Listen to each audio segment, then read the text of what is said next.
En primer lugar, agradecer a mi querido amigo y profesor, el catedrático don Ricardo Mata, por haberme invitado una vez más a participar en un foro académico en el cual podemos poner de manifiesto, podemos poner nuestras ideas, exponerlas, debatirlas y con ello enriquecer una vez más el conocimiento en esta casa donde reside la sapiencia. Pues bien, empezando con el tema que he elegido, cuando se me planteó intervenir en estas jornadas, opté por un enfoque que yo diría desenfocado. La materia objeto de análisis va a ser la prisión permanente revisable, pero sin embargo yo voy a dedicar a ese ámbito únicamente la última parte de mi exposición. Yo he querido enmarcar la pena de prisión permanente revisable dentro de una política criminal que se inicia bastante antes, que se inicia realmente en el año 2003, con la Ley Orgánica 7/2003, pero que tiene una explicación histórica. Y por esto tenemos que hablar del Código del 73. El Código del 73, que tenía una particularidad, si lo comparamos con el Código del 95. Ya lo han mencionado el ponente anterior.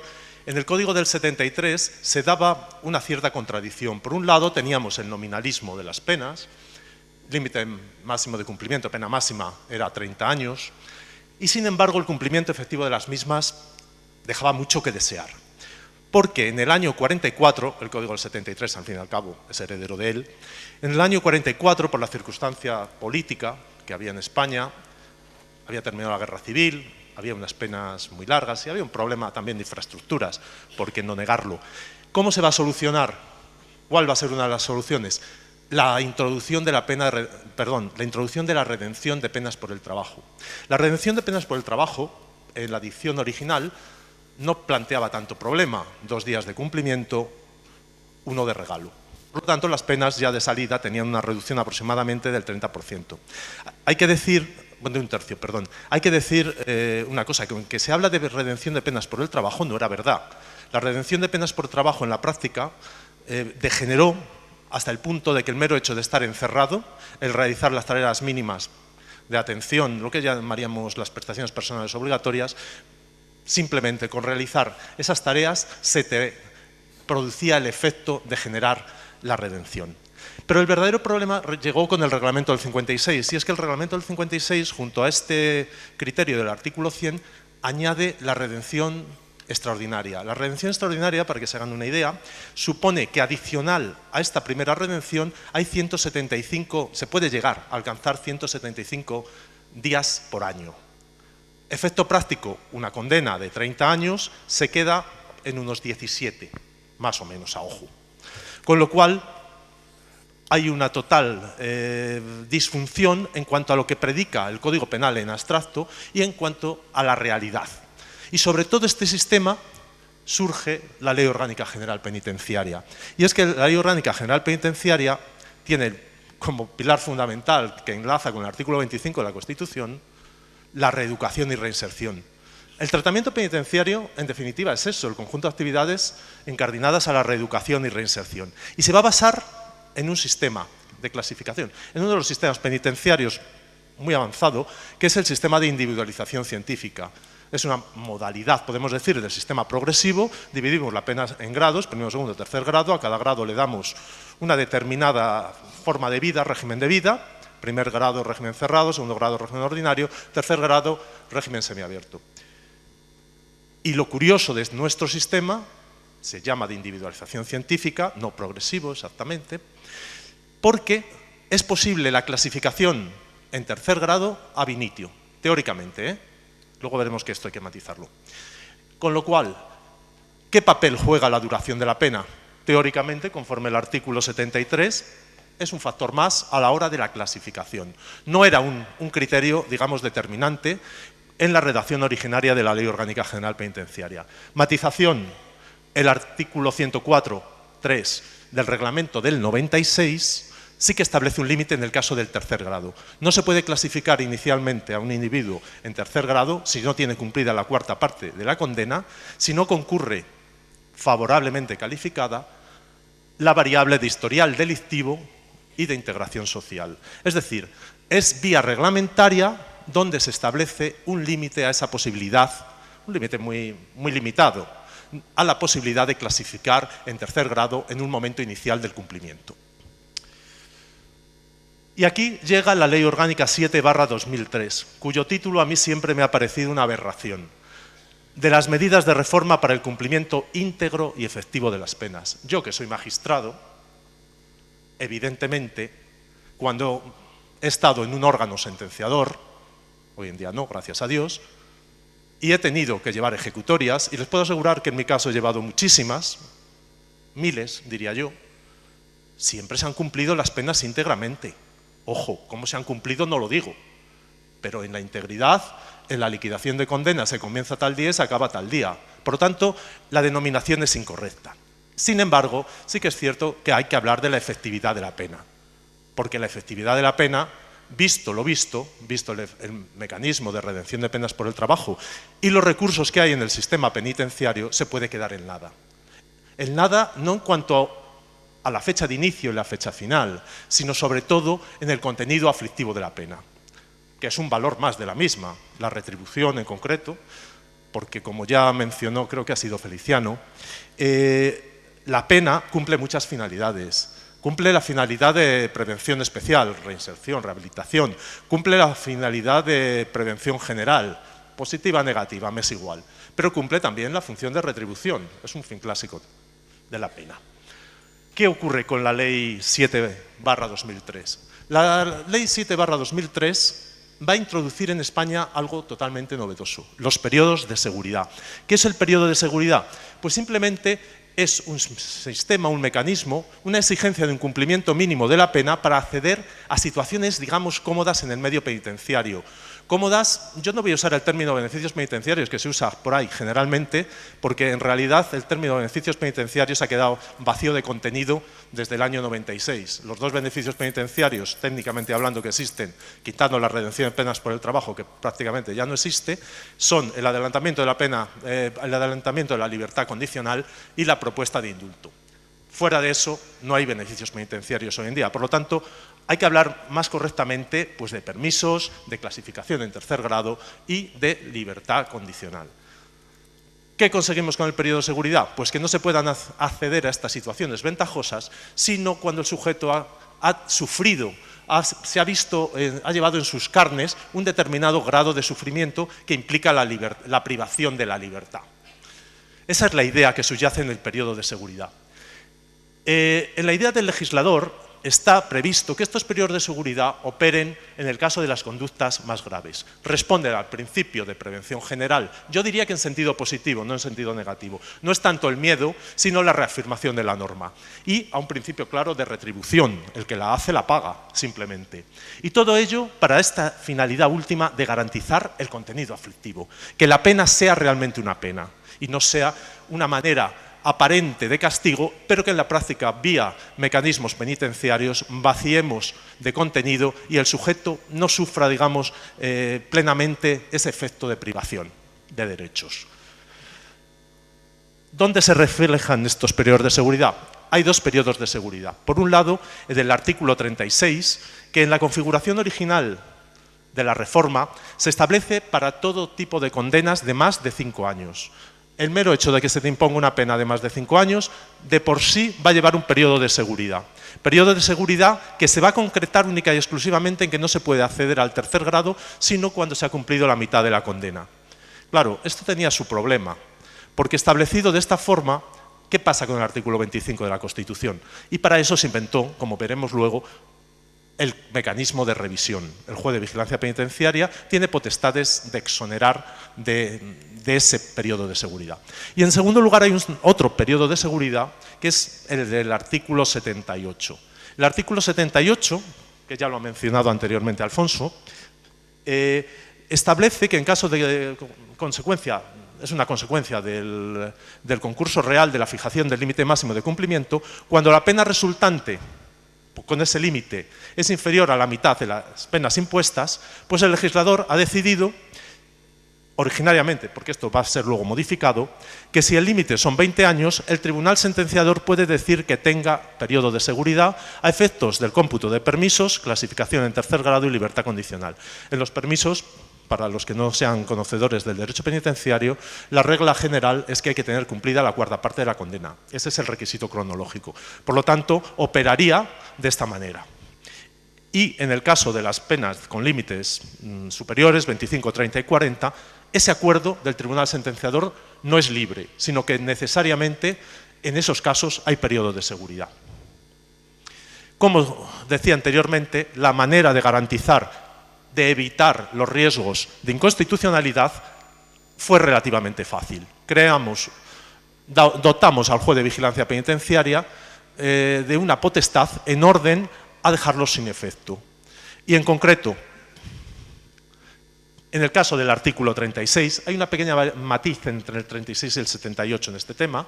Es necesario que medie pronóstico individualizado y favorable de reinserción social. Hay que valorar las circunstancias personales del reo y la evolución en el tratamiento, recuerdo, artículo 25, Constitución. Que no se trate de delitos de terrorismo, bueno, los especificados aquí, o cometidos en el seno de organizaciones criminales, en estos no cabe la exoneración. Y curioso, esta es una de las normas que yo, el legislador, no sé si cuando legisla conoce otras normas. Habla de oído el Ministerio Fiscal, instituciones penitenciarias y demás partes. El Ministerio Fiscal no plantea ningún problema, conforme a la disposición adicional quinta de la Ley Orgánica del Poder Judicial, es parte en todos los procedimientos ante el juez de vigilancia. Ahí me callo. Segundo problema, instituciones penitenciarias. Vamos a ver, los pocos casos que yo he tenido de exoneración de periodo de seguridad han llegado vía propuesta de las juntas de tratamiento. A día de hoy la administración es única, las juntas de tratamiento forman parte de la institución penitenciaria. De ahí que haya surgido el problema de si hay que dar una nueva audiencia cuando es tu subordinado el que me lo ha propuesto, si hay que oír a la Secretaría General de Instituciones Penitenciarias en estos asuntos. Bueno, este es un tema que tampoco es muy importante, pero que en la práctica se ha llegado a plantear en las reuniones de jueces de vigilancia. Y lo más sorprendente es el último enunciado, y demás partes. Claro, para el que no conozca el derecho penitenciario, para el que no se mueva en este ámbito, demás partes, ¿quiénes son? Partes ante el juez de vigilancia penitenciaria, y esto es un hecho indiscutible, solo son dos. Fiscal, bueno, solo eran en aquel año dos, fiscal y liberado o interno. No hay más.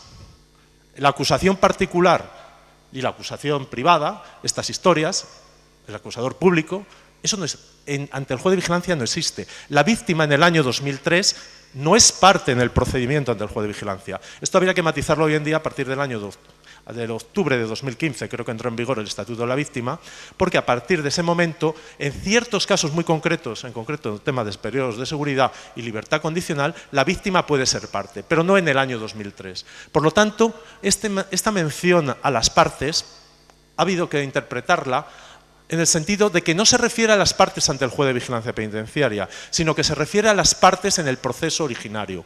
Por lo tanto, si estuvieron personados los acusadores, habrá que darles audiencia, simplemente. En el caso del artículo 78 hay una pequeña matización, que es cuando se trata de delitos de terrorismo o delitos cometidos en el seno de organización criminal, en estos casos los límites son distintos. Ya a esto se ha referido el ponente anterior.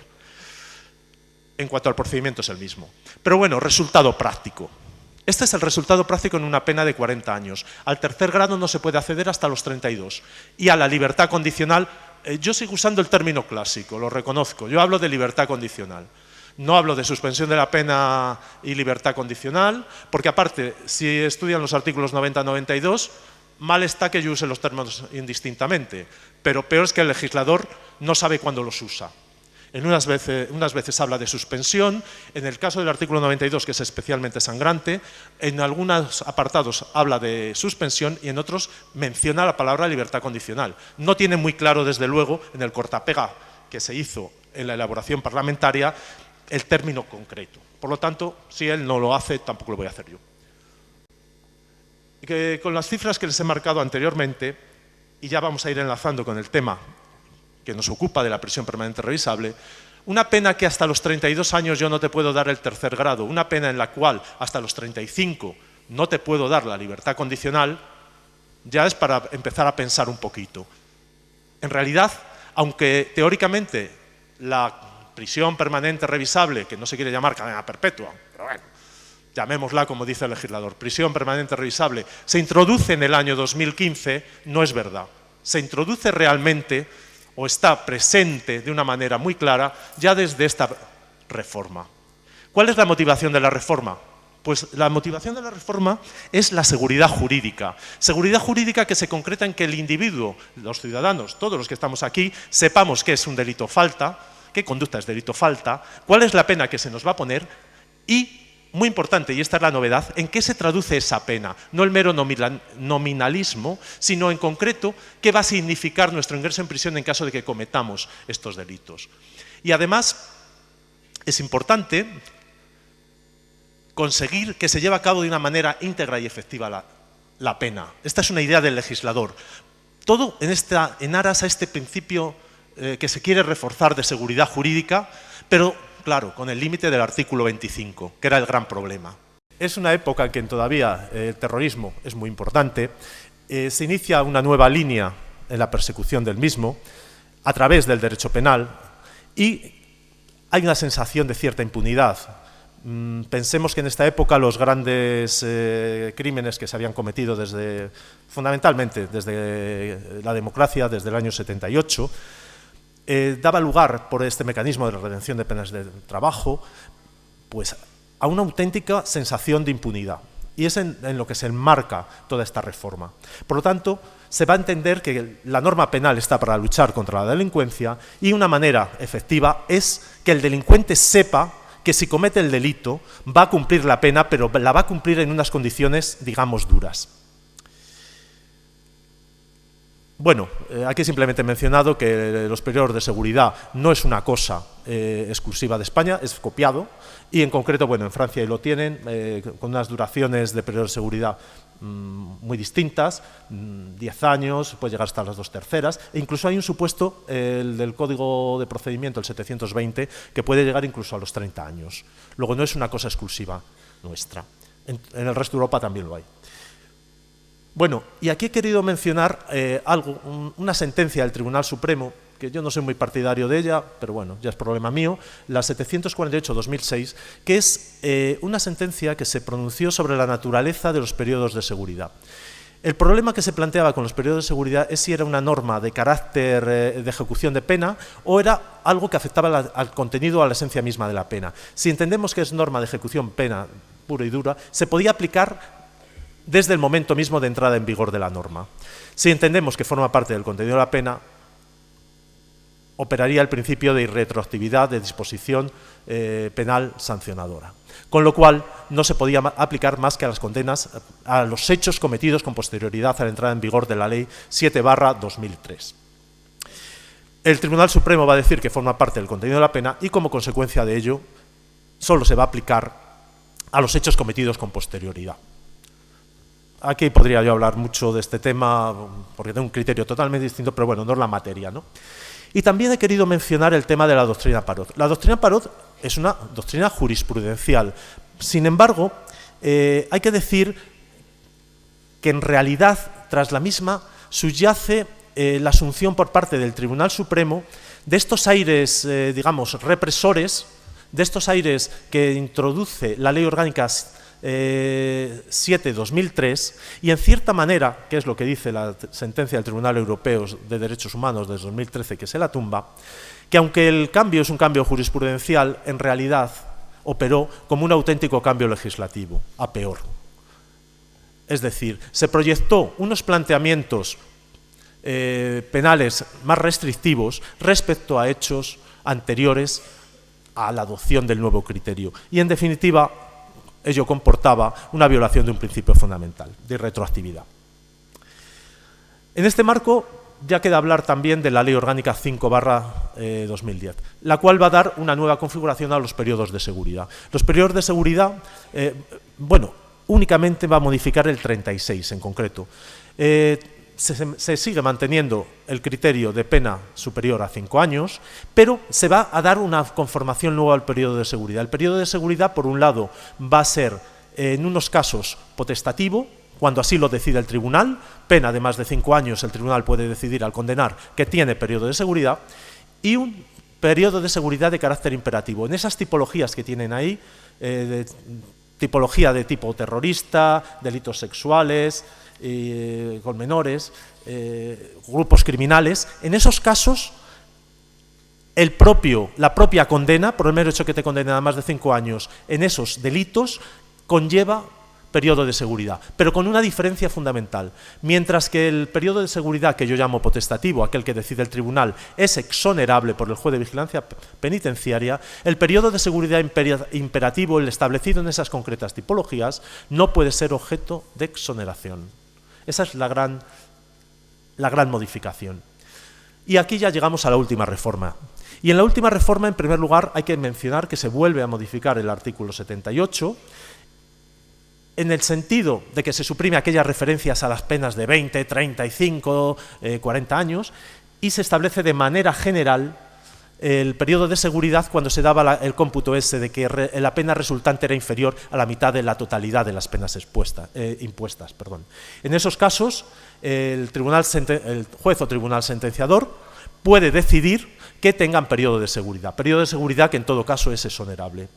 Si bien se mantienen las limitaciones esas numéricas del quinto y del octavo, en el caso de tercer grado y libertad condicional, en materia de organizaciones terroristas y organizaciones criminales.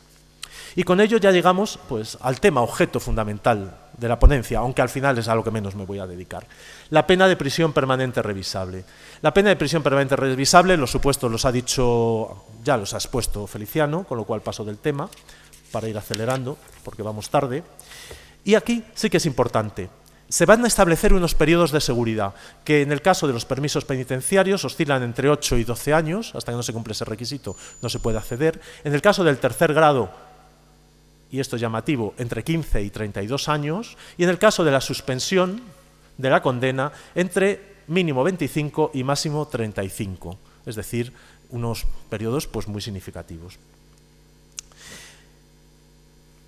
Llamativo, no cabe exoneración de los periodos de seguridad. Claro, estamos hablando de una pena en principio indeterminada en su duración, pero en la cual vamos a asegurar un mínimo de cumplimiento, que es los plazos que hemos expuesto. Hay, no obstante, que hacer una matización.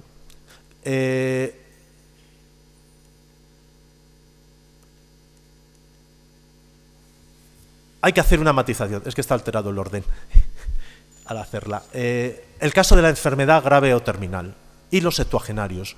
En este caso, el artículo 92 va a permitir, 36.3, va a permitir que se exonere, por razones humanitarias, de estos requisitos, de estos periodos de seguridad, para acceder, eso sí, única y exclusivamente al tercer grado. No hay previsión específica en el caso de la suspensión de condena. Por lo tanto, en el caso de la suspensión de condena, tenemos que ir al supuesto general, al artículo 80, apartado 4. Es decir, cualquier pena, que es lo que dice ese precepto, en caso de enfermedad terminal puede ser objeto de suspensión, con un único requisito, que no tenga suspendida otra pena por ese mismo motivo. Se puede dar la paradoja de que un individuo que tenga suspendida una pena de poca entidad, de un año de prisión, ingrese a cumplir una pena de prisión permanente revisable, tenga aquella suspendida porque teóricamente se está muriendo, y sin embargo ahora lo único que se va a poder conceder es el tercer grado, pero nunca la suspensión de condena hasta que no haya prescrito esa primera pena que tenía suspendida. Es una situación un poco paradójica. Yo creo que es un tema más que de deliberado pensamiento, yo creo que es que no se han dado cuenta. La reforma de la Ley Orgánica 1/2015 técnicamente es un desastre, con lo cual me extraña mucho que hayan caído en este pequeño detalle. Bien, como es prisión permanente revisable, y ahí vuelvo a la que he colocado mal, una vez se superan los periodos que hemos visto, es posible la revisión, el periodo de suspensión, para que se pueda acceder a la suspensión, para hacer real ese concepto de revisabilidad. Y una vez superado ese plazo que hemos visto que era muy elevado, que podía llegar hasta 30 y tantos años, pues a partir de entonces el tribunal sentenciador tiene la obligación de oficio de revisar la situación cada 2 años, en atención a la evolución en el tratamiento.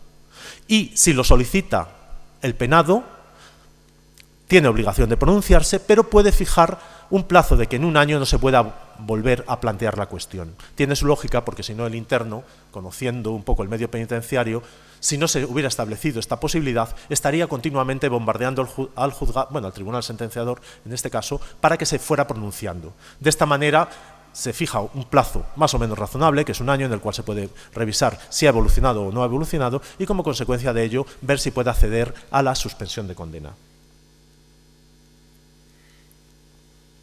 Bien, ¿cuál es el planteamiento del Tribunal Europeo de Derechos Humanos en cuanto a la cadena perpetua? Que en el Tribunal Europeo de Derechos Humanos no hay miedo. Se habla de cadena perpetua, no se habla de prisión permanente revisable. Hay dos casos fundamentales, que es el caso Winter y el caso Boudin. El primero contra Inglaterra, bueno, contra el Reino Unido, el segundo en Francia. El primero, anticipo el resultado, fue KO, el modelo británico no valía, y en el caso del sistema francés fue admitido.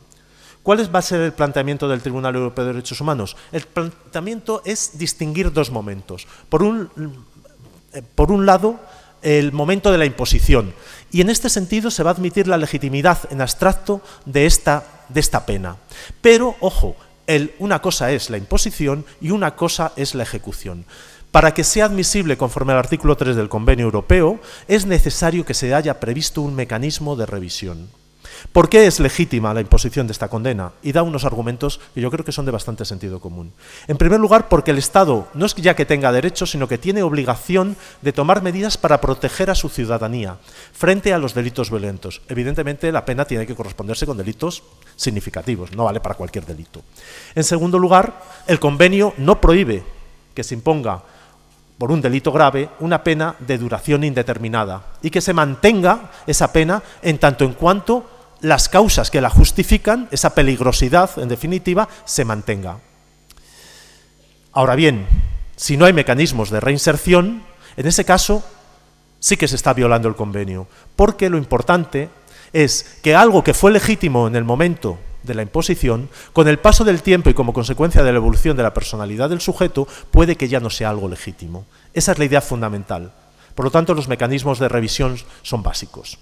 Conclusiones del Tribunal Europeo. Bueno, que la cadena perpetua siempre cabe, es posible, es una opción de política legislativa, simplemente, pero ojo, tiene que prever mecanismos que pueden ser judiciales, que pueden ser administrativos, de revisión, en el cual se evalúen los progresos que haya experimentado el sujeto. En segundo lugar, también se establece que no es el Tribunal Europeo de Derechos Humanos el que tiene que decidir cuáles son esos mecanismos, si es el Poder Ejecutivo, si es el Poder Judicial, el que tiene que llevar a cabo la revisión. Y ojo, y este es el tema que quizás a mí me parece más importante y donde está realmente nuestro problema, los plazos. Y es que, tomando criterios de las reglas mínimas europeas, del Pacto de Derechos Civiles y de las normas de la ONU, de las normas en materia penitenciaria y fundamentalmente del Estatuto del Tribunal Penal Internacional, se toma como referencia una cifra, 25 años, como periodo que debería de considerarse a efectos de revisión. De las cifras que yo he venido dando a 25, hay 7 años de diferencia. Por lo tanto, nos vamos a encontrar un problema. Yo no creo que sea el problema del concepto. Yo creo que la prisión permanente revisable, la cadena perpetua, que prefiero yo llamarla, es admisible. No creo que tenga problemas de constitucionalidad el concepto, es una mera opción de legalidad, pero, y eso lo dejo en el aire y con esto termino, el verdadero problema son los plazos de revisión. Nos hemos pasado de frenada, sí, no. Eso es algo que yo creo que es el verdadero debate en el cual el Tribunal Constitucional nos tiene que dar la solución. Muchas gracias.